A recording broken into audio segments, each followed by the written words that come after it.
Matthew Torres spoke to parents about this growing frustration about these emergency incidents occurring here at Wakefield High School.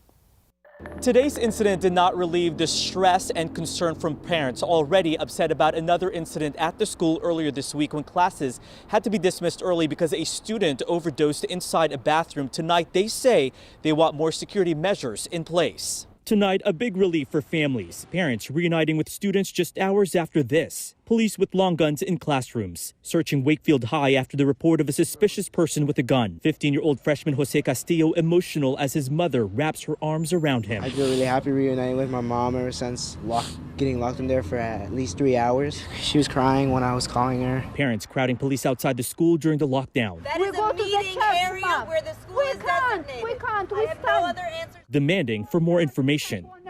She's inside my daughter. I want to see her.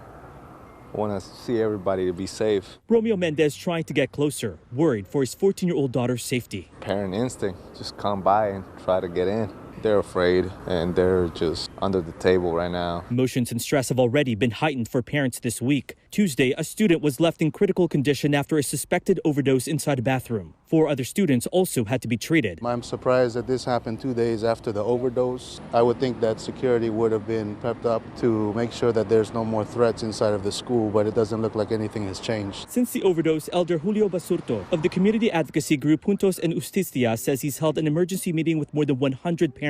They want more safety efforts in place. The concerns had to do with usage in the bathrooms, in the classrooms, in the hallways, and also lack of security. Tonight, as children are back home, questions on safety have intensified. It's been a crazy week.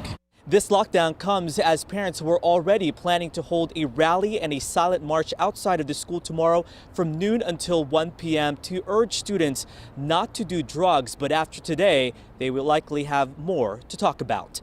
In Arlington tonight, I'm Matthew Torres, WUSA 9.